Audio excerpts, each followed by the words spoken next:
Está no ar, Fora da Pauta. Empreendedorismo simples, inteligente e irreverente. Uou! Está no ar, muito boa noite, já está no ar o Fora da Pauta. Meu nome é Thiago Fafo Pires, vou ter o privilégio de capitanear. Usei essa palavra de novo, cara. Tá bonita. chique, hein? É difícil de falar. É difícil de falar, é difícil de entender também. Também. E no programa de hoje teremos um peso pesado. Por favor, ouvinte, esqueçam as migalhas, o nosso convidado de hoje está acostumado a contar bilhões. Sabe aquele tema que você quer fazer pro presidente da empresa? O que você pode ensinar para minha pequena empresa? Pois bem, essa é a sua chance. Senhoras e senhores, o pensamento da grande empresa funciona na pequena e média empresa? Sim, não? Quais são os cuidados, desafios... Você me ajuda? Me desconstruiu. Ele vai desconstruir. É que ele O cara foi... tá se tremendo inteiro, né? desconstruiu. Ele tem uma foto do Valinho no quarto. E aí? É que tem que entender que o Thiago não foi alfabetizado em português. Acho que nenhuma língua, né? Mas português não foi a primeira. Meu Deus do céu. Vamos lá. Vou de novo. Vini McLove Obrajão. O cara não lembra nem meu nome, né? Vini McNuggets quase saiu. É isso aí, a rua é nós, né? Uns fazendo dinheiro, outros fazendo inimigo. O bom é que sempre tem um corre a mais pra fazer aí, tá ligado? Do meu lado direito, Já se arrependeu o convidado aqui. Rodrigo Cata Sônia. Olha, meu oi hoje vai ser... na temporada passada a gente fez um programa que o tema era o maior vendedor do Brasil. Na época a gente falou que era quem? Fausto Silva. Hoje eu mudo, hoje é Thiago Pires sentado do meu lado aqui. Pra convencer um homem desse gabarito a vir aqui, o cara tem que ser bom vendedor. Cara, isso E Afonso, estende aí que os caras vão começar a se pegar aqui do lado, né? Não, pelo amor de Deus. Toca o barco. Ex-presidente de empresas sem muita expressão como NET, Serasa, Oi, Via Varejo, aquela que você como conhece, quer pagar quanto? Esse gaúcho é colorado, já foi considerado na verdade, um dos 100 líderes mais respeitados e influentes do Brasil.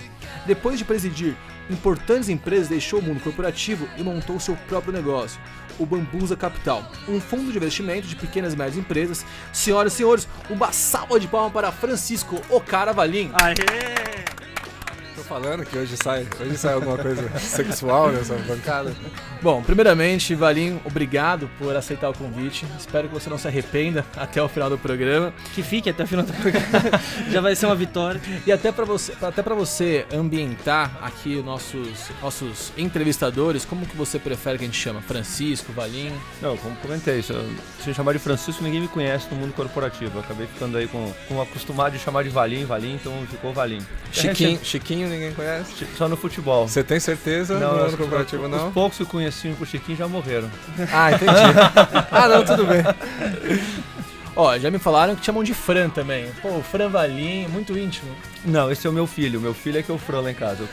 Eu sou Francisco Tosta Valim, filho. E meu filho é Francisco Tosta Valim, neto. Meu pai, eu tenho trigêmeos. Trigêmeos? E aí quando nasceram os trigêmeos, eram 2 meninos e uma menina. Aí meu pai chegou assim, você não vai botar meu nome em nenhum filho? Mas como é que eu vou escolher, né? Imagina, são 2, nasceram juntos. Daí um deles é Lucas e outro é Thiago. Aí quando nasceu o quarto... Belo nome. Quando nasceu o quarto filho, que aí eu não tinha opção a não ser botar Francisco Tosta Valim neto. O menininho tá com castigo aí. Então tem o filho, tem o pai, o filho e o neto. Francisco já é um nome que tá na nossa árvore genealógica há várias gerações. E o quarto ele veio depois dos trigêmeos ou é mais velho? Levou 8 anos pra gente ter coragem de ter mais um filho. Ah, bom, por isso que eu ia falar, depois de 3 ainda tem mais um, porque geralmente quando vem 3 o pessoal para, Não, né? mas a gente queria saber como é que ia ter um filho, né? Saber que ia ter 3.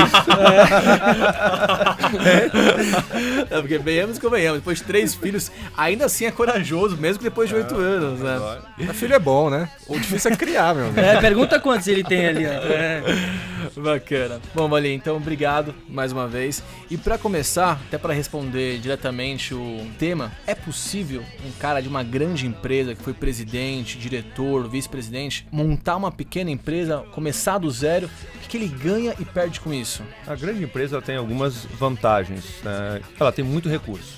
Recurso sobre todas as óticas, recurso financeiro, recurso de gente, recurso de canais de contatos. Então, muito fácil você fazer coisa na grande empresa, que na realidade é uma soma de pequenos projetos.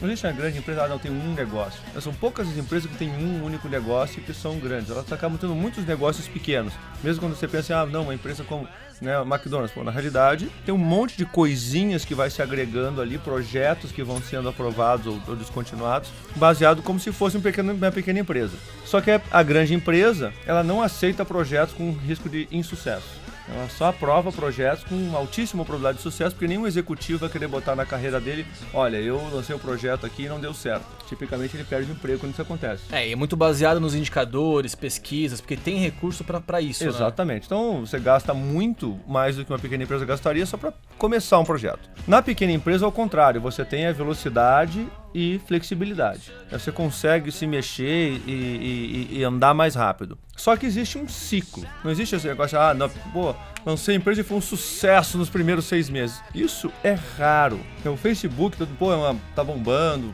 abriu capital há poucos anos atrás. O Facebook começou em 2004, né? E não tem mais de 10 anos de existência, que começa devagar, demora até o fluxo de receita, como é que vai funcionar, como é que a empresa vai se sustentar, como é que ela vai crescer. Corta a cabeça de um, sacaneia um brasileiro aqui, ferra um outro ali. E por aí vai, né? É exatamente assim que funciona o mundo corporativo. Mas o fato é que todas as empresas querem virar uma grande corporação. Né? Elas começam pequenas, mas elas não querem ficar pequenas o resto da vida. E esse é um obstáculo grande para as empresas. Elas começam pequenas, elas têm um sucesso, chegam a um determinado porte e elas não se deram conta que o que trouxe elas até ali não é o que vai levar elas para a próxima etapa. Elas têm que virar uma corporação, né, o mais parecida com a corporação, dependendo do sucesso, da velocidade, do crescimento, rapidamente. Talvez não seja essa a dificuldade do executivo que desce. Porque assim, você tá no topo da pirâmide, literalmente. Quando você começa um novo negócio, você vai pra base da pirâmide. Na verdade, assim, você é a pirâmide inteira, né? Você cruza, bate escanteio e corre pra cabecear. Vai cabecear, vai bater o pênalti, faz tudo. Mas isso eu acho tranquilo. Isso varia muito do estilo, né? Eu nunca fui uma pessoa que curtiu muito essa entourage toda que sempre tem, né? Então eu sempre dirigi... Essa o quê? Desculpa. Entourage. Eu anotei aqui pra depois procurar. Tem até uma série, viu? Vocês podem assistir. Muito a boa, série. vai sair um filme até, hein? Assiste a série. É que os dois ficaram... Os dois ficaram com vergonha de perguntar, eu vi, mas eu sou chucro. Porque ele Me perdeu explica semana aí. passada ele tentando falar francês, lembra? Isso, Brescia. Molecada. Depois de uma semana piorou. Mas então, nesse contexto, né, pra mim sempre foi simples. Então, hoje, eu agendo as minhas próprias reuniões, como a própria agendei com vocês aqui, vocês mandaram e-mail, agendando, parará, combina sem nenhum problema. WhatsApp, né, Facebook, eu uso pouco Twitter, mas os sistemas de comunicação são tão eficientes, você não precisa mais um conjunto de atividades para fazer aquilo funcionar. E pra mim funciona super bem. Eu prefiro home office do que qualquer office. Quem deve gostar disso é a esposa, né? Porque... Essa adaptação já passou. Você acaba com a figura da secretária, né? Então a mulherada adora. Não, mas a minha esposa sempre filtrou a secretária. Entendi. Então... acima de 100 quilos Tinha apenas. que ser... Era uma combinação entre idade e peso, entendeu? Tinha que dar 115. Aí Eulália, se fosse Fernandinha... idade mais o peso tinha que dar no mínimo 115. 115. Se fosse Fernandinha não passava, se fosse Dona Eulália já tava meio aprovado. O Dona na frente passava, né? Seu nome é Creuza. Mas é legal falar isso, né? Porque tem muita gente que luta pra chegar lá no topo, que é justamente pra isso, pra ter 7 secretárias, 10 babás, 12 motoristas e regredir, entre aspas, voltar a marcar reunião, não ter sala, pra muita gente, eles não querem fazer imagina, isso. Isso deve causar um trauma pra muita gente, mas pra mim, assim, é muito confortável. Hoje você tem a sua liberdade. Eu realmente, né, pela primeira vez na minha vida, nos últimos 30 anos, controlo a minha agenda. Literalmente, né? Eu boto ali, não aceito, pumba. Acabou. Sem politicagem. Porque quando você tá no mundo corporativo, a secretária efetivamente tem um poder grande sobre o que acontece. E eu ainda brinco, olha, você precisa falar comigo, você acerta com a minha secretária, porque eu não, é ela que administra essa confusão, né? Porque é realmente confuso. Tem a demanda em termos de alocação de tempo é complexa. Se a secretária do presidente pega a birra de você, meu amigo. Jamais, cara. Você não marca não nem passa de jogar nem de caminhão. aviãozinho Não, mas na é sala. isso mesmo. Mas eu sei, já isso mesmo. eu tratava bem a secretária do presida lá. Tratava, porque, porra, meu amigo, tinha nem que reclamar. Tratava tão bem que... Tão bem que eu fui demitido, justa causa. Sabe qual é o terceiro dia que a floricultura mais vende flores? Da secretária, hein? Da secretária, vem em terceiro. Ah, mas quem nem diz em programa de auditório, ela merece. Ela deve aguentar também, né?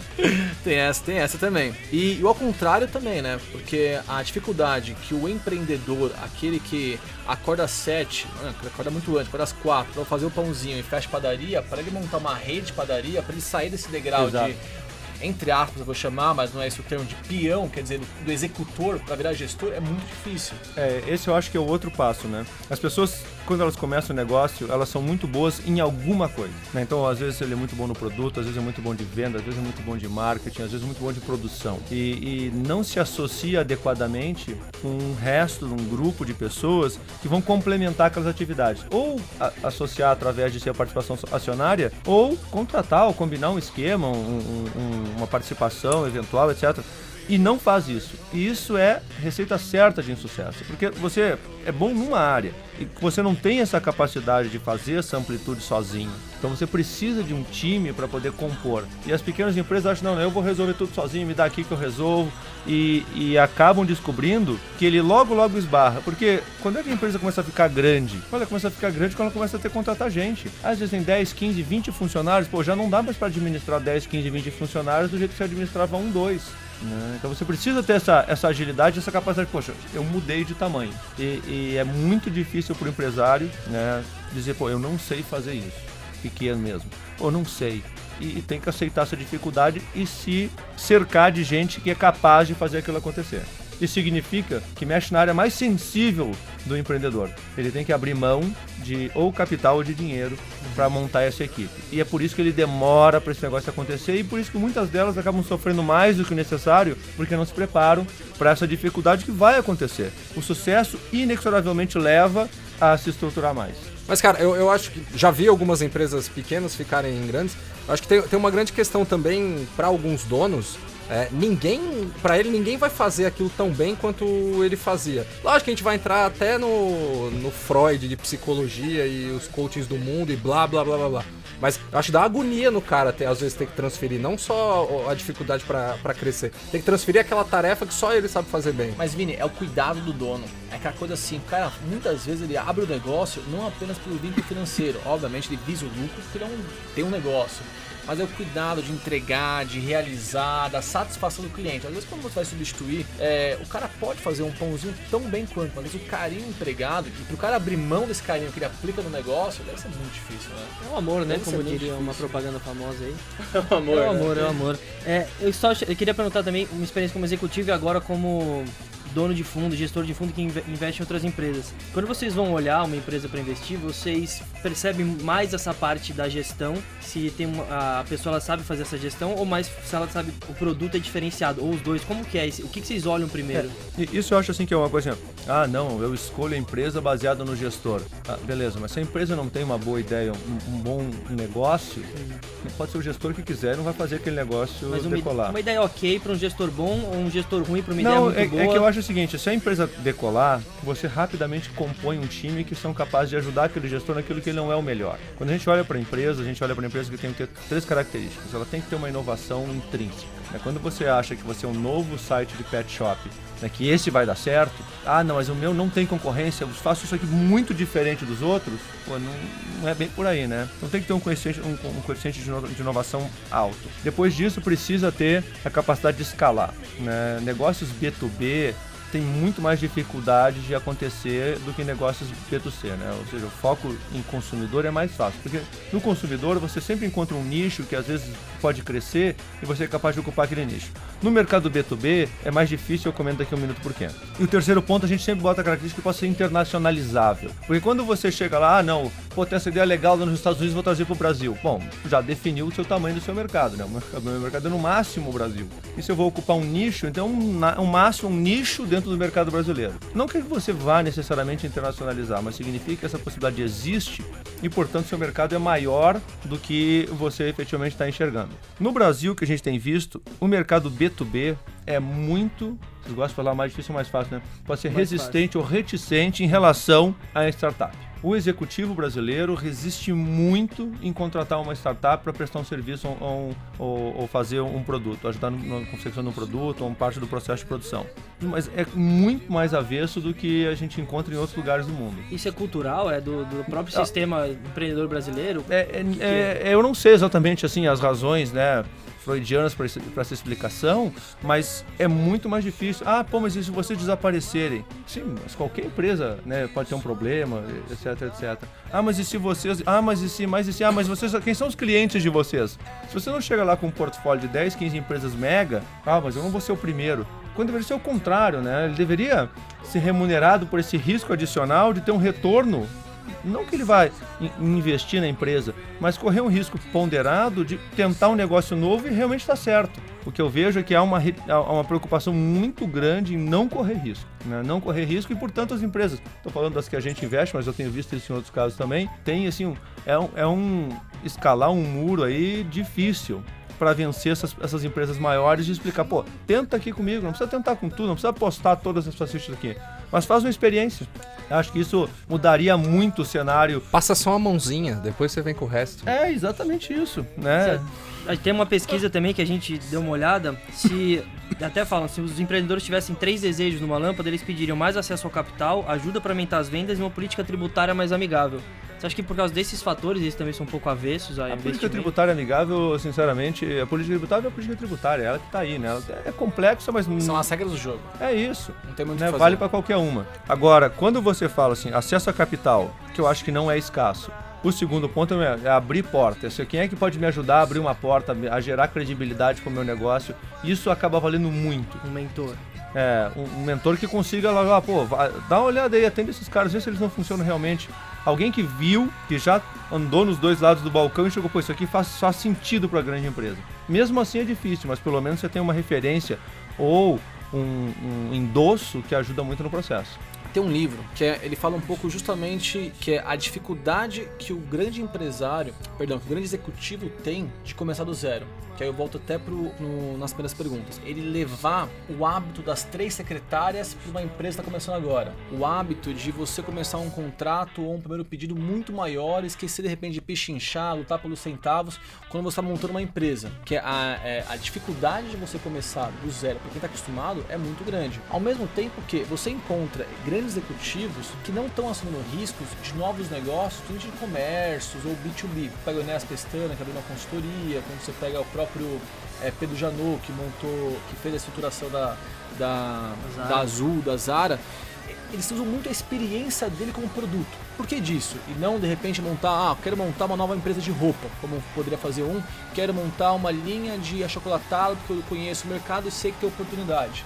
Não, acho que desses 2 casos particulares, eu acho, né, tô falando por mim, eu acho que é melhor quando você faz um negócio efetivamente bem mais arriscado.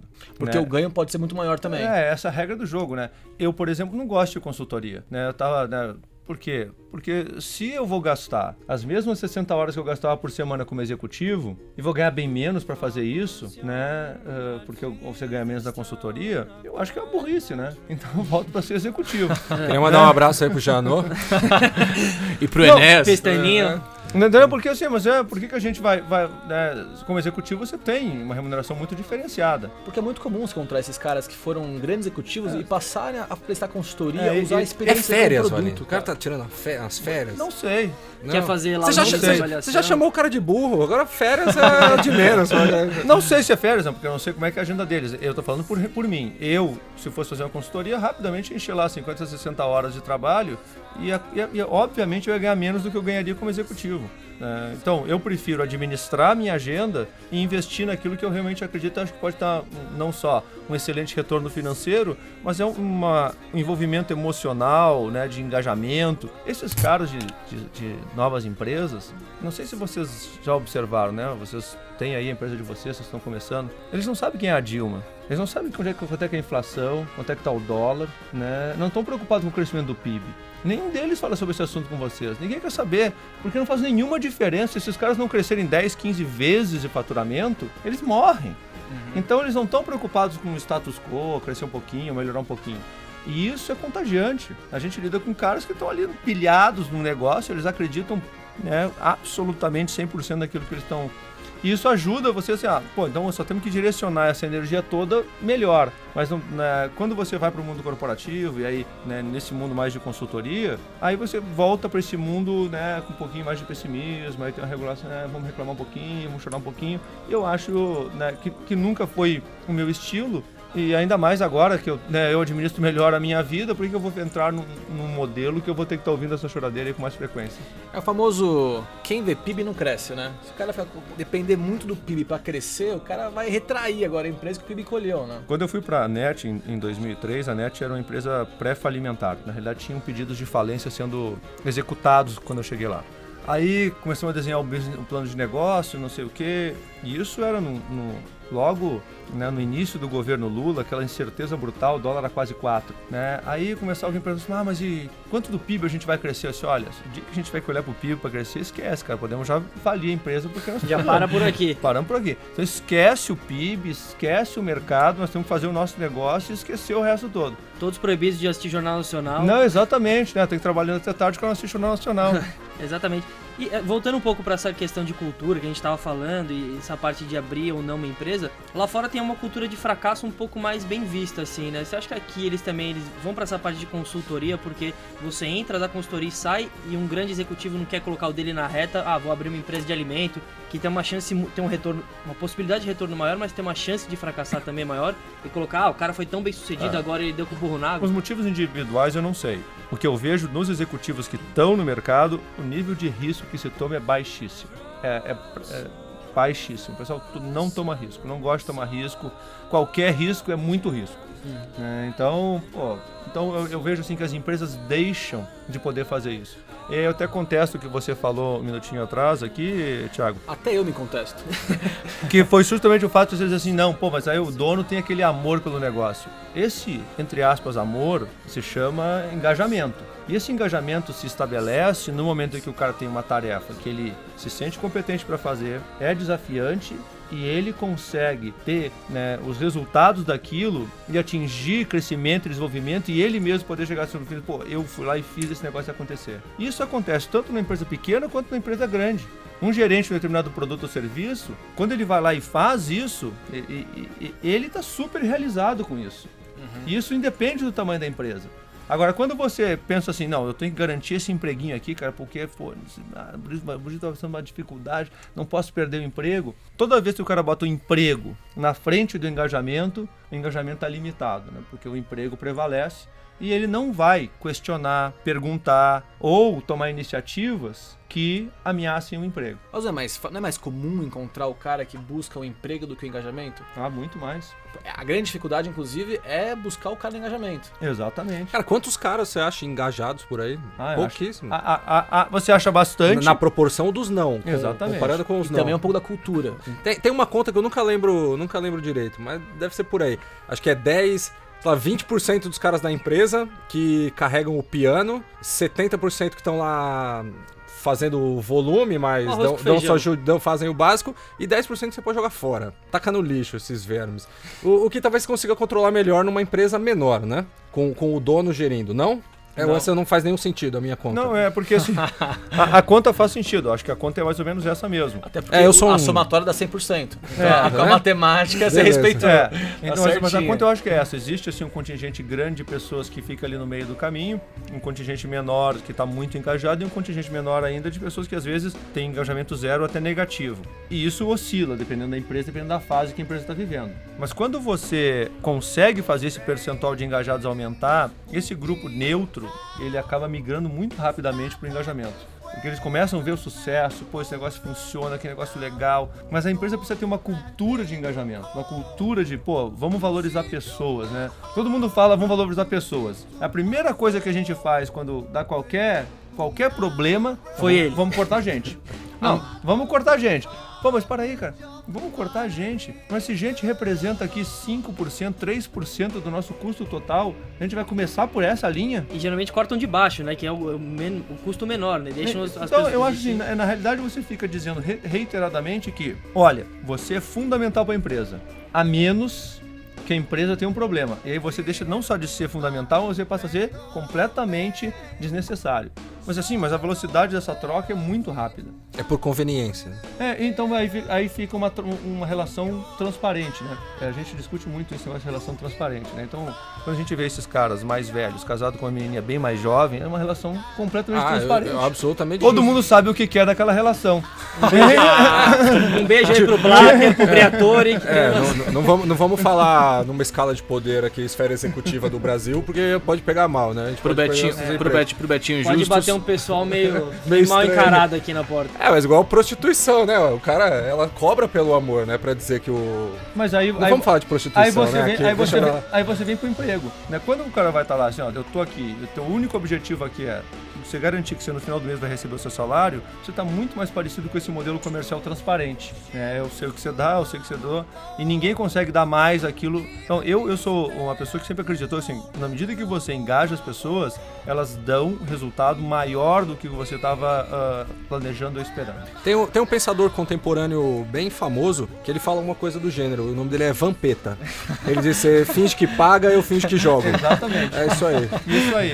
E aí você acaba vendo isso muitas vezes. Uma empresa que faz bem esse trabalho de engajamento é a Ambev, que mostra claramente o que vai ser remunerado, como vai ser, começa pagando pouco. Chega a ser chato, o funcionário da Ambev é chato. E é o cara fala, eu trabalho na Ambev, eu falo, sai daqui. O cara é chato, velho. Nossa, a melhor empresa do Brasil, do mundo. Não, Paulo Lema, eu te amo. Pro inferno. O cara é chato, velho.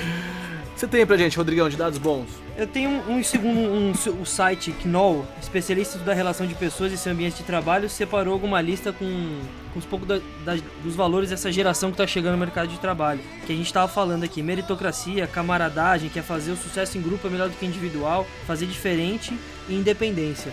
Juntando tudo isso, todos esses valores que o pessoal está chegando agora, com um pouco disso que você falou, você acha que a pessoa ela já tem que chegar com essa motivação? Ou que tem gente que fala, não, cara, a pessoa que tem um brilho no olho, tudo bem, mas é só esse brilho no olho ou é a função do líder também engajado? Dá um pouco desse brilho no olho pra pessoa, motivo pra ela ter brilho no olho. Eu acho que essas coisas são faca de dois legumes, não é isso? Né? Essa faca de dois legumes. Exato. Então esse negócio funciona nas duas direções. A empresa tem que proporcionar esse ambiente, a pessoa tem que estar disposta a encarar esse ambiente. E hoje em dia, diferente da minha época, quando eu comecei, né, na carreira, empreendedorismo não é mais uma alternativa assim, e se não der nada eu vou fazer um negócio, né? Eu vou tocar o negócio do meu pai, vou abrir um negócio para mim. Não, hoje em dia, dado as condições de contorno que existem e que a gente está inseridas nela, a gente deveria, o empreendedorismo virou uma opção quase que óbvia até. Mais até do que o mercado corporativo. Porque o treinamento é fundamental. Quando o cara acha que não estudou nada, né? Aí ele diz assim,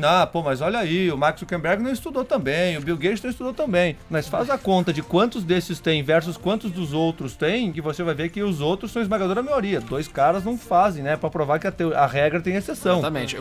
Cara, coincidência, eu tava pensando nisso hoje de manhã. O cara fala, não, mas o Einstein ia mal na escola. Tudo bem, ô desgraça. Ele é o Einstein, bicho. Eu não sei o que, não fez a faculdade. Tá bom, criatura. Quantos caras que não sabem bater um pênalti tem por um Neymar que sai, um Messi? Mas o Messi ganha não sei quanto, mas filhão, daqui a quantos 200 anos vai nascer um Messi, né? Cara, Mark Zuckerberg, Bill Gates, Steve Jobs, qualquer um desses da tecnologia, ou que não seja tecnologia, eles não podem ser como referência. Eles no máximo uma inspiração, pegar o case, ler, agradecer, achar bacana, usar o serviço deles, mas porque realmente eles não são referência. Tem uma frase do Sam Walton que ele fala que eu acho fantástico. Ele fala assim, o Walmart deu muito certo e muito rápido. Na verdade, como qualquer sucesso de uma empresa que consegue sucesso de forma espontânea, assim, rápido, demorou mais ou menos, uns 20 anos pra acontecer. Esse é a esmagadora maioria das pessoas se encontra nessa categoria. Tem que lá muito. Então tem que estudar, tem que ter uma capacidade de compreensão diferenciada, tem que ter gasto tempo para aprender, para errar menos. Os erros são óbvios, né? Que em administração, todo mundo acha que isso aqui nem técnico de futebol no Brasil, né? Todo mundo sabe escalar o time. Eu sei escalar. Eu também. Pelo cartola que você fez 11 pontos lá que você tá falando, você não sabe nada, Vinícius. Mas o problema é que a administração é muito parecida, todo mundo acha que, deixa aqui comigo eu toco esse negócio. E a quantidade de erros que eu vejo, que as pessoas acabam cometendo, eles são, assim, primários. Qualquer pessoa, assim, que tivesse gasto, né, algum tempinho ali para estudar para a prova de mercado de capitais, ou de matemática financeira, né, ou de marketing, ou de recursos humanos, não teria cometido alguns dos erros que a gente vê, assim, tão óbvias acontecendo nas empresas e que tem a solução pronta, simplesmente pega da prateleira e implementa. Você se aconselha com quem hoje em dia, Valinho? Você tem alguém? Cara, eu me aconselho... Olha, eu, ao longo dos anos que eu trabalhei, acabei fazendo uma rede grande de amigos e pessoas com quem eu me aconselho. Nossa, agora eu quero saber, você troca zap com quem? O Abelhão Diniz, você troca o zap com ele? Não. Ele é saradinho mesmo? Ele é Tiozinho saradinho. Muito saradinho. Impressionantemente saradinho pra idade. Nossa, ó, bateu até o calor agora aqui, ó. Que isso? Só falar em abelhão que o Thiago fica na pontinha da cadeira aqui. Mas o fato é que assim, então... o meu prime time é o almoço, né? Porque justamente é um ambiente mais descontraído, onde você consegue conversar com pessoas que vão te dar dicas, vão te dar sugestões, você vai falar sobre bobagens, fofocas do mundo corporativo, que sempre é abundante, né? Eu gosto do ego.com, essa é... O Thiago ele chamou a gente pra fazer um programa de fofoca, na verdade. A gente falou, não, vamos fingir que a gente faz um de negócios e coisas assim, e a gente tem toda uma contornada. Então isso você vai entendendo assim, e você tem que estar meio antenado no que está acontecendo. Mas num almoço desse com grandes executivos, dá pra deixar a carteira em cima da mesa tranquilo? Dá, cara. Dá? Você confia mesmo? Os que eu almoço dá. Nossa senhora, velho. Tem uns aí que a gente não dá, mas o pessoal que eu almoço tranquilamente dá. Porque todo mundo, no fim, acaba tendo experiências diferentes e te dá, olha só, veja isso aqui, que bacana esse negócio, você viu esse outro negócio. E vendo um monte de empresas como a gente está vendo, você acaba vendo tudo que está acontecendo na tecnologia, né, aqui no Brasil e fora. Então isso você está meio setado na tecnologia, não que isso seja fácil de acompanhar, porque realmente, como eu comentei, o ambiente é muito profícuo para poder desenvolver coisas. Cara, ideias assim que são quase pueris, assim, que você precisa vai lá e implementa. A gente, um carinha foi lá e descobriu e acabou botando de pé e hoje vira um super sucesso, né? O Waze, né, que é assim, pra mim... Genial. Esse é uma daquelas coisas que também é exceção, porque há muito pouco tempo uma startup chegou que tem 60 pessoas trabalhando, vale 19 bilhões de dólares. Isso não é normal. Mas tu vê, o cara conseguiu criar um negócio assim tão fora da caixa que é realmente revolucionário. Todo mundo poderia tentar fazer um negócio desse. Quebrou a indústria de GPS no mundo inteiro. Mas, por exemplo, quando você conversa nesses almoços, com certeza vem ideias à tona. Você, nossa, tem uma ideia de um produto, de um serviço. E são pessoas que têm, com certeza, a faca e o queijo na mão. Se você é executivo, você não tem. Não tem? Não. Quebrou minhas pernas. Acabou. Por quê? Mas por quê? Não tem, porque você, se aquela sua ideia tem a ver com a sua empresa, você não pode... Você vai tentar implementar na sua empresa. Tá. Se ela não tem, você não pode, né? Você vai fazer o quê, cara? Então, mas por ele ser uma pessoa que tem capital, ou tem um relacionamento com pessoas... Mas o cara tá gastando 60 horas na empresa. Não, mas aí tem que sair. Bom, tem que assumir o risco, que a gente conversou. Exato, mas aí ele risco? soma assim, o risco versus o risco de oportunidade, ele, não é, ano que vem eu faço isso. Será que ano que vem eu faço isso. Então, quanto mais alto na pirâmide, mais cagão ele é? Não, é que o fato é que o custo de oportunidade é gigante. O executivo dessas primeiras empresas de mercado ganha muito. Mas não deveria ser o contrário? O cara, já fiz meu pé de meia. O cara que tem 3 filhos pra sustentar, esse cara ele não pode jogar tudo pro alto e tentar uma ideia. Um cara que já tá lá em cima, já tem um nome, já tem dinheiro, já tem uma carreira estabelecida, não seria mais fácil pra ele fazer? Eu acredito, tanto é que eu tô aqui. mas não é fácil, viu? Não é fácil. É porque muda muito a tua vida, né? Lá em casa eu ainda brincava com os meus filhos, né? Quando você tá nessas empresas, você sempre recebe um convite pra isso, convite pra aquilo, né? A sua vida social, se você não administra bem, vira um caos. Durante a semana, fora do fim de semana, etc. E aí então eu estabeleci com eles, olha, o conceito de likability, né? Ou seja, alguém gosta de mim, né? Na realidade, eu expliquei pra eles, ninguém gosta de mim. Eles gostam da cadeira que eu sento, na minha capacidade de assinar cheques. Do seu sobrenome net, do seu sobrenome... Exatamente isso, Aí daí então eu brincava com eles, quando eu trocava de empresa, agora eu não sou mais likeable. Eles, então, essa conversa ficou clara lá em casa. Então, quando eu desisti de voltar à função executiva, eu disse, pessoal, agora eu não sou mais likeable. Né? Então, a gente chega num ponto, não só medo de a bunda molice de não querer correr risco, mas o cara não fica muito preso ao cargo, ao ego? É muito fácil. É muito fácil. Vaidade? Vaidade tem um pedaço, mas é que é muito fácil você se acomodar. Você faz um negócio que você sabe fazer bem, numa posição de destaque, né? Você ganha super bem para fazer isso, e você tem capacidade de implementar coisas, realmente é uma posição de um certo conforto. É uma mudança radical. Você tem que, como dizia um amigo meu, né? Tem que realmente estar disposto a quebrar os pratos para fazer ovos. Não tem jeito. É uma coisa que o pessoal, desde que entra na faculdade, sonha, né? Eu quero ser CEO, eu quero ser diretor. Então, quando chega lá, acho que muita gente também fala, pô, cheguei, agora eu não quero jogar isso pra cima. Mas esse modelo é um modelo evolutivo, né? Assim como no Brasil, a gente estava falando no início aqui, o cara cria empresa para os netos trabalharem, né? É só no Brasil que isso acontece, né? Porque em qualquer outro lugar do mundo, o cara cria empresa para abrir capital, ele virar minoritário, ir para o conselho e eventualmente sumir da empresa. Mas aqui no Brasil, o cara tem ainda muitas empresas que gostam assim, não, vou fazer as transições geracionais aqui, né? Você já imaginou se a Paris Hilton fosse o CEO dos hotéis Hilton? Nossa. Que desastre. Poderia que não ia manter ser, o hotel, né, só ia cara? mudar o foco, Ou né? não, né, Não, cara? podia virar tudo motel, né? Mas o fato é que esses caras entenderam que não tem essa transmissão genética necessariamente. No Brasil ainda mesmo para a empresa, o cara quer, não, é para minhas gerações futuras, isso aqui é para meus descendentes. Tem aquele apego. Isso, quando é muito mais fácil transferir em capital, aí cada um decide o que faz da sua vida. Transforma os filhos em acionista, pingando ali, quem tiver interesse genuíno mesmo fica, né? Exatamente, mas não precisa quase que obrigar o cara a seguir aquela carreira. Mas a mesma coisa acontece com a startup. O cara começa a startup, não, tô aqui para fazer isso aqui virar das gerações. Eu já tenho visto que as novas gerações de startup já não estão mais com essa mentalidade. O cara tá lá, ele quer fazer o round A, round B, round C, botar o dinheiro e encontrar um jeito dele tocar aquele troço para frente. Então isso tem evoluído muito. E no mercado executivo isso também deve evoluir bastante. Não, o cara poder chegar num momento, agora vou mudar de vida, fazer outras coisas. Quanto o mercado está mais propício, isso é mais fácil de fazer. Quando o mercado está mais azedo, isso é mais difícil de fazer. Agora, a taxa de sucesso de um cara que vem do mercado para atuar no próprio mercado também é grande. Uma pesquisa da Endeavor aponta que 94% dos empreendedores de alto impacto, que ele faz parte da Endeavor, eles têm 3 características em comum. Uma delas é que eles já tinham trabalhado no mercado que eles vão abrir, que eles montaram o negócio, já tinham adquirido uma competência necessária para executar o negócio deles. E 3, já tinha um relacionamento ou já conhecia bem o cliente.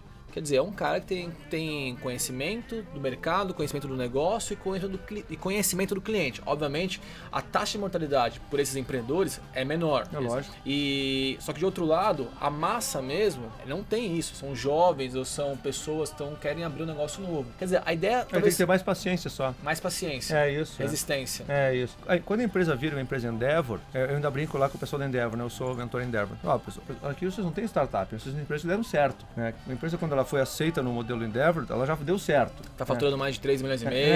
Ela tem aí né, várias características de uma empresa que já deu certo. Agora é acelerar a empresa que deu certo. Quando ela está na fase inicial, é que ela ainda tem muito mais incerteza. Né? Pô, deu certo, não vai dar certo. Poxa, será que vai? Será que não vai? E aí você acaba experimentando em outros mercados. Mas quanto mais você tem essas características que você mesmo descreveu, ou seja, você já conhece esse mercado, você, né, se associou com pessoas que têm capacidade de ajudar você, isso acelera muito ou aumenta muito a probabilidade de sucesso. Tipo informação privilegiada? A informação privilegiada é um termo assim pejorativo. Né? Porque, mas eu fui pejorativo. Eu notei. Mas tipicamente por quê? Porque diz o seguinte, eu sei que vai acontecer uma transação grande amanhã e eu aviso meus amigos que vão lá e compram ação da empresa. Agora, quando você tem acesso ao mercado, isso não é uma informação privilegiada sobre o aspecto negativo, é positivo, porque aí você consegue efetivamente gerar um modelo de negócio ou serviço que é revolucionário, não só para você, mas para todo o mercado. Tá, eu vou dar um exemplo, você me disse se é informação privilegiada é um ping-pong. ou se é conhecimento de mercado. Errado. Vamos supor... Não, também tá errado. Por que tá errado? Isso também. Tá, vamos lá. Vamos lá. Quem chamou o Vinícius, Você quase me enganou. Quem chamou o Vini? Eu vou dar um exemplo. Meu pai é diretor de uma, sei lá, uma mineradora. Tá. E aí, ele é... Ministro. E aí ele conhece muitas coisas de empresas de mineradora. Uhum. E aí ele me dá um mapinha de onde eu posso perfurar as coisas. Esse é o caso ministro. Jura? Esse é o caso ele era ministro. Ele era ministro. Ele não era dono da... Droga. Era ministro. Ah, que chato. Mas é isso mesmo, ele deu um mapa, e aí? Isso é informação privilegiada. Puta, é mesmo? É. Porra. Eu achei que era coisa de mercado. Ô, pai, cancela o plano. O mundo não é esse livrinho de colorir, não, que você viu. Esse Mas, tal de- Vali, agora você é dono de um fundo de investimento chamado Bambusa. Mas, pelo que a gente viu, você poderia ter aberto uma operadora de telefone chamada Olá, ou uma loja de varejo chamada Ponto Bahia, ou uma empresa de crédito que avalia crédito chamado Experiência Saara. Mas por que o fundo? É porque justamente assim, é a questão assim, por que eu vou correr o risco, né, de abrir uma outra empresa de crédito, né, sabendo que eu ajudei a fazer, né, e a melhorar muito essa que tem aí, não fui o único, várias pessoas contribuíram para isso acontecer, que estão lá ainda e que já deixaram também. Se eu acho que esse mercado já está bem ocupado. Por que eu vou atuar justamente no mercado aí? Sobre a televisão por assinatura, cara, assim, eu acho assim, desde que nesse último aí, sei lá, 8 meses que eu tô envolvido mais com startup, já me ofereceram umas 3 coisas desse jeito. Mas você não tinha, por exemplo, condição de não entrar e competir diretamente, mas ser de repente de ser um fornecedor, porque você sabe aonde está ali um elo fraco da prestação de serviço da operadora. Sim, nesse caso sim, eu só não achei ainda exatamente onde é que seria esse nicho. Entendi. Mas, por exemplo, um negócio que a gente está desenvolvendo, que eu aprendi na parte de operação, de crédito, de B2C, e que eu reforcei na parte quando eu estava na Serasa, é um negócio de cobrança. A gente acha que esse é um mercado no Brasil que tem muito para fazer, a gente está começando uma startup de cobrança. Muito Bacana. caloteiro por aí. Não, é que assim, falta inteligência para o mercado de cobrança no brasileiro. Né? Não Falta... só aquele cara que te liga e fica... então falta assim, um arcabouço muito mais sofisticado de justamente dar tecnologia para o mercado que tem pouca tecnologia. Tecnologia entendido, né, nesse caso, lato senso, né, de gestão, de decisão e de operação. Cara, eu acho o mercado de cobrança no Brasil bem... Ele falou da menina, eu acho bem desenvolvido. Eu já trabalhei no escritório de cobrança. Cara, a supervisora, a gerente falava assim, arrebenta esse caloteiro, arrebenta. Malandro. Tinha dia que chorava, velho. Mas Tinha lá dia fora que tem chorava. Lá fora tem gente que arrebenta mesmo. Tem um pessoal que é chamado Debt Collector, né? Que é o cara que vai justamente coletar dívida. São os caras de 2 metros de altura, todo tatuado, e o cara vai na sua casa e fala, paga. Aqui no Brasil chama agiota. É, também. É que aqui no Brasil tem um jeitinho mais malandro, né? Mas lá fora o cara chega e fala assim, paga, ou paga ou não paga. Tem, sequestra o irmão, corta o dedo. Eu tô com ele aqui, se você não me atender... Você tem hoje... Você está trabalhando hoje com empreendedores que estão numa base da pirâmide, estão fazendo o negócio crescer. Você fez o caminho oposto. Você era um grande executivo, uma de empresas de ponta, e começou a... Tá bem aí, Rodrigão? Tá difícil Quer aqui, ajuda? tá caindo tudo. E tá construindo agora um fundo de investimento. O que você aprende com esses empreendedores que estão começando do zero, que é uma habilidade, uma competência que você não tinha e que você começou a ter agora com uma cabeça de dono dessa vez? É um que eu faria diferente essa pergunta? Pode ser, resumiu bem, resumiu bem. Assim, o que eu aprendo com esses caras é impressionante, assim. Primeiro que a gente aprende que a gente não sabe nada, né, para plagiar aí um filósofo grego antigo. Porque esse negócio é impressionante a quantidade de coisas que existe aí fora, né? Uma das empresas que a gente está investindo, quando você fala assim, fundo, parece que a gente é um administrador financeiro. Nós não somos administradores financeiros, né? A gente é participante do negócio do cara, né? Claro que isso envolve uma participação financeira, mas é muito mais do que isso. É sócio, né? Exatamente, a gente tá lá para, como é que a gente faz para esse negócio dar certo? Então a gente não, a parte, né, quando você é só um investidor financeiro, você pode aplicar numa empresa, eu posso aplicar num CDB do banco, é muito parecido, a rentabilidade pode até ser parecida eventualmente. No Brasil ainda, né? Exatamente, esse era o ponto. Mas então a gente é partícipe do processo. E cara, tem muita coisa, tem muita gente com muitas ideias super legais, com modelos de negócio muito revolucionários que simplesmente, né, falta essa combinação de alguém que está disposto a ajudar e a trabalhar com as pessoas, algum capital, que não é o principal, ajudar a encontrar os melhores caminhos para esse cara chegar no mercado. Então isso é o que a gente tem feito. Então a gente está justamente próximos dele. E eu tenho visto que o ecossistema todo está começando a ficar mais favorável para essas novas empresas entrarem no mercado, né? Um monte de aceleradoras, um monte de dinheiro aí, até governamental, o próprio Sebrae, que se estruturaram para ajudar as empresas a decolarem. E eu acho que essa é a oportunidade que quem tem menos para perder, né, que é essa geração que está começando mais recentemente que o custo de oportunidade, ou seja, quanto ele perde em sair do mercado corporativo versus quanto ele ganha no mundo empreendedor, tem que aproveitar, né? Pô, e as ideias todas, pô, de biotecnologia, cara, se você me perguntasse há um ano atrás que eu me envolvi no negócio de biotecnologia, eu falei, de jeito nenhum, cara. Pô, a gente está envolvido num negócio de biotecnologia que é revolucionário, é simplesmente revolucionário. Não é revolucionário no Brasil, é revolucionário em qualquer país do planeta Terra. Tá bom, agora conta aí, né? Onde é que eu Agora ele diz. Agora... Não, mas Pausa pro intervalo. E o fato que os caras. Tem esse cara que a gente descobriu, é um cientista, um cara assim, genial, que desenvolveu uma tecnologia de poder fazer exame de sangue com uma gota de sangue, literalmente com uma gota de sangue. E não só é com uma gota de sangue, como é remoto. Você pode fazer o exame, né, no laboratório, no consultório médico. Você já imaginou se sentar na frente do médico, para fazer a consulta, o médico só tá aqui uma gota de sangue e em 2 minutos ele ter o resultado do exame de sangue, né, e poder diagnosticar ali na hora, pessoalmente, sem precisar, não, vai por lá, volta aqui uma semana, a gente fala de novo, e o cara piorando nesse período, né? Eu tenho um negócio muito mais genial que isso. Não que isso, eu não sei se isso vai mudar tanto o mundo, como você disse. O que eu proponho, só tô vendo a forma de viabilizar, é bem melhor. Exame de próstata pela internet. Duvido que você pega uma dessa. Não, tem jeito de fazer isso, eu até já pensei aqui agora. É? O cara tem... Explana não. Mas tem... Próstata pela internet. Quero ver chamar o intervalo agora. Mas nessa linha tem até uma empreendedora, tem um caso que ficou recentemente famoso, uma empreendedora, acho que ela deixou Stanford, é um desses casos também do Zuckerberg, que ela... É Theranos. Que ela também agora tem 30 e poucos anos, é bilionário, que foi Exatamente. Minha sócia. Pois é, mas então assim, esse tipo de coisa, se você vai lá e garimpa direitinho, cara, tem muita coisa que, assim, que realmente revolucionário. Você não conseguiria imaginar que existiria. Mas a dificuldade é a execução ainda. É claro, a grande dificuldade. Mas aí cai no campo, chama assim, que eu tô confortável. Porque o cara manda, o cara domina. Não, ele convida a tecnologia, mas aí a gente consegue dizer, cara, vamos por aqui, não vamos por ali, vamos falar com esses caras, vamos falar com aqueles outros caras. E esse cara é Brasil, tá no Brasil. Brasil, mineiro. Mas o ambiente no Brasil favorece essa tecnologia? De repente, se vai ser nos Estados Unidos, você com ele... A gente vai para os Estados Unidos também, não tem problema nenhum. Entendi. Então, essa é a vantagem, né, cara? Não Dominar tem o mais mundo. barreira.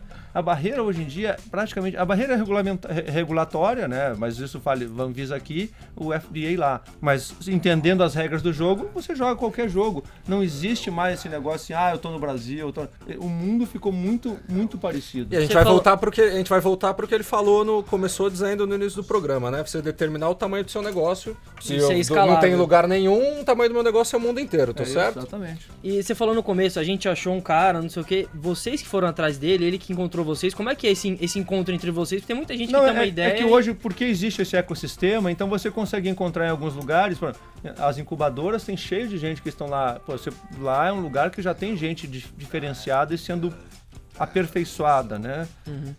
Dentro desse contexto. A busca de vocês é mais ativa ou mais passiva? No sentido de vocês a gente essa prospecção? ativamente busca, mas também tem muita coisa passiva. Então é mais ativo de vocês. Ô, Valinho, o planejamento é muito diferente de uma empresa pequena, de uma grande empresa? Completamente. Porque assim, eu vejo que você tem uma dificuldade muito grande, numa pequena empresa, de acertar qualquer planejamento. Isso. Até porque você não tem uma série histórica, até porque você não tem a Nilce para te fornecer os dados, até porque você não tem, enfim... E você tá no mercado que ninguém conhece. E como um cara faz o planejamento... Não faz. Não faz planejamento? Não, assim, essa é uma coisa assim, todo mundo chega, né, aqui tem meu business plan. E normalmente os business plans dos empreendedores, todos eles valem bilhões, assim, né?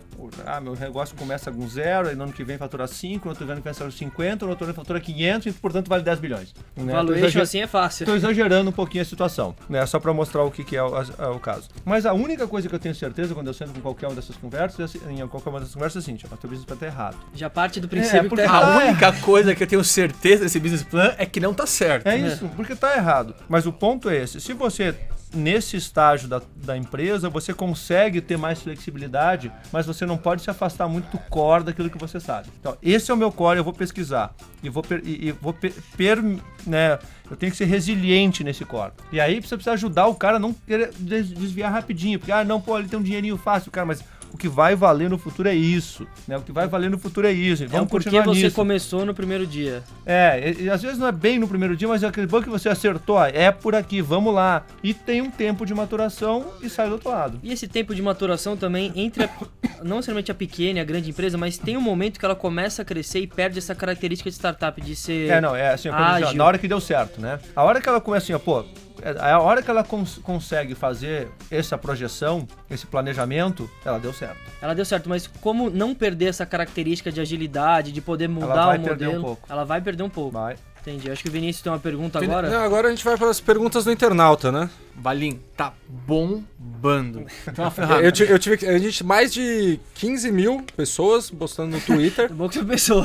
São pessoas. Cara, pode ser máquinas. Ah, máquina. Hoje em dia é curioso. Hoje em dia tem aquelas maquininhas que ficam curtindo, né? Negócios inovadores, Estamos cara. no- Eu tenho máquinas que postam no Trend Twitter. Topics Mundial. da SPM. É isso aí. A gente desenvolveu uma ferramenta, isso é inovador, uma ferramenta que o programa é gravado, mas a gente consegue os tweets ao vivo. Entendeu? Quando a Ó, gente- a primeira é do Washington Lins da Silva. Washington Lins da Silva. Da onde? Ele é de Macapá. Um abraço, audiência forte, Macapá. Beijo. Ele diz assim. Ele é assíduo nosso, né? Ele diz assim: Valim, fechei o plano de R$ 129,90, mas agora a minha conta veio 173 e não estourei nenhum dos limites. O que devo fazer? Olha, isso é uma coisa que no Brasil é super difícil de entender. No Brasil a gente não acredita em concorrência. A gente não acredita em concorrência. A gente acredita no PROCON, acredita no governo, né? Acredita na proteção de alguém. Mas em concorrência a gente não acredita. Pô, não dá pra assim, ó, tem 4 caras competindo. Igão, você não gostou, você vai pro próximo, caramba. Para de reclamar. Chega de saco, mimimi. caramba. Washington. Entendeu o Chega recado, de mimimi. Mas Valim, deixa eu E a última pergunta do... Peraí, não. Agora é uma pergunta, nossa, eu gostaria muito de fazer, bem lembrado. Você, presidente da Oi, a Oi tem um trabalho, imagino, fortíssimo de call center. A NET, idem. É tudo terceirizado, Às é tudo vezes, cagado. dá uma ligadinha no call center quando você precisa, dá um frio na barriga, dá uma coceira assim, meu Deus, não aguento isso. Qual que é a sua relação com o call center? Eu não uso. Eu tenho um secretário. Tem os Não. Tem os contatão lá dentro. ó. Exatamente. Eu tenho... É isso que eu ia falar. Isso Mas é que isso é justamente assim, ó. Isso é porque a gente gosta de sofrer, tá? Eu morei em Los Angeles e também morei em Londres. E Londres foi mais recente, foi agora 2010, 2011. éramos conterrâneos ali. É. Lá no Parque das Nações. Sabe quanto tempo eu fiquei no telefone porque eu tinha um problema na minha rede de banda larga? 2 horas. Não, e não é assim que eu fiquei no telefone falando com alguém. Assim, ó, aguarde, nossa ligação é importante pra, né? A sua ligação é importante É que pra nós. o cara lá 2 na horas Índia, aqui no Brasil o é o cara lá tempo em médio de Bangladesh, atendimento. ele tá atendendo IBM, tá atendendo você, tá atendendo tudo. Tem uns 6 call center de uma vez só. O cara lá em Bangladesh demora pra atender. Então, There's a moment. Então, esse tipo de coisa. Então, a gente aqui no Brasil, baseado naquele conceito que a gente não acredita em concorrência, a gente fez uma lei. Tem uma lei do call center que te obriga a atender em tantos segundos. Cara, Depois te deixa na musiquinha, né? Em hold. mas o problema é esse, é que não tem como fazer. Se tem um pico de problema, e os picos acontecem, tem qualquer evento climatológico e o pico acontece, esquece, cara. Se você viu uma tempestade e você ficou sem sinal, eu vou dar uma sugestão. Né, acenda uma vela, entendeu? Espere. Né, porque, Como um brioches, já diria. Assim, porque não como tem um brioche. como resolver. Nenhuma dessas tecnologias é determinística. Ou seja, vai funcionar 100% das vezes. Todas são estatísticas. E dentro da estatística, cara... Washington, se deu mal. Exatamente. Pronto, bicho. Washington. É zebra, Mas, cara. Washington, Zebra. Eu já trabalhei em empresas que tinham call centers e call centers, enfim. Eles eram terceirizados de outras empresas. Acho que não tem uma aqui que tem um call center. Se ligasse, a hora que atendesse na Bina ali, o cara registrasse um número, por exemplo, do Valim, que era o presidente da NET, meu amigo, os caras param a empresa. Lógico. O nego não espera 30 Ó, segundos. Pra quem acha que não tem, se você é cliente do Projeto Vita, ligue lá em 24 horas, seu problema tá resolvido. Não vou falar nada. Qual que é essa? 24 horas pra estar resolvido, pô, o cara tá... Hein? Ele não tá em telecom. Vamos telecom, o cara que é em segundo. Ele tem a urgência do SAMU. Tem um bloco inteiro sobre isso. Última pergunta, não menos importante, a sempre atuante Daisy de São Conrado. E ela pergunta pro Valim, você lembra de mim? Eu não sei identificar essa risada. Não, desculpa. Desculpa. Desculpa, aquele offside foi muito empolgante. Gente, estamos chegando ao final do nosso Fora da Pauta. Não estamos. Não estamos? Não estamos. Hoje tá muito bom, a gente não vai acabar. Não vai acabar? Vai Cancelem seus compromissos. Francisco Valim aqui com a gente. Rodrigão, tuas considerações? Olha, não deu nem tempo de eu pensar em consideração final. Eu só tô feliz que ele não saiu no meio do programa, que conseguimos fluir com o assunto. E feliz. Nosso maestro Afonso, suas palavras finais ou iniciais, né, pra ser mais claro. Ou seu silêncio também é muito valioso. Um silêncio de um sábio vale muito Vale mais mais do que que mil palavras. a palavra de um tolo. Nossa, demais, fantástico. É Platão Depois isso? de uma aula dessa, dada pelo Valinho, não tem o que Vamos falar. estudar, né? Acabou o programa, não precisa mais puxar saco, entendeu? Agora o que É foi, verdade. foi. Aprendizado total. Vini McLove Obragion. Acho que o Valinho aprendeu demais aqui mesmo. Muito aprendizado. Vai aprender a negar as coisas mais agora, com mais frequência. Né? Vai. Francisco Valim, muitíssimo obrigado por aceitar o convite. Espero que semana que vem você possa voltar. Eu vou fazer parte do grupo? Mas o único problema que vocês quiser, vão ter... fica no meu lugar aqui. Esse que eu vou dizer assim, ó. Se vocês querem que eu seja parte do grupo, vocês vão ter que pagar o salário fixo. Aí vocês vão ter um probleminha financeiro. Então. Esse é o problema. Deixa que o Paulo Maluf já se prontificou. Mas isso é com o nosso CEO, CFO, âncora e jardineiro do programa, Thiago. Ele tá enrolando a gente. Tá pior que clube de futebol. A gente tá 3 anos sem receber. Só na promessa. E continua jogando, né? Continua jogando, amor à camisa. É, e dá olha aí, carrinho, e volta pra buscar bola. Tá vendo? O Vampeta não sabe de nada. Mentira, achei que ele era um gênio. Valim, muitíssimo obrigado. Eu quero agradecer aí pra vocês, ao Thiago. Esse aqui eu comento desse novo mundo, né? O cara me mandou um e-mail, explicou o que ele tava pensando, né? Cara, a gente trocou ideias, primeiro, nunca tinha visto ele nunca tinha me visto, né? E a gente tá aqui hoje trocando ideias sobre um assunto que eu gosto muito e que, obviamente, está interessado.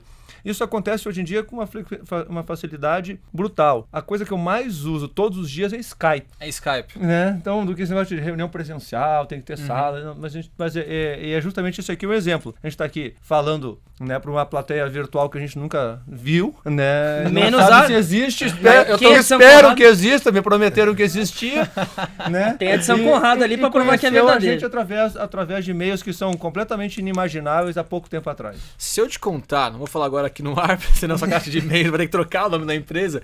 Como eu consegui seu e-mail, você não vai acreditar. Senhoras e senhores, uma salva de palmas para Francisco Valim. Termina aqui Fora da Pauta. Empreendedorismo simples, inteligente Irreverente.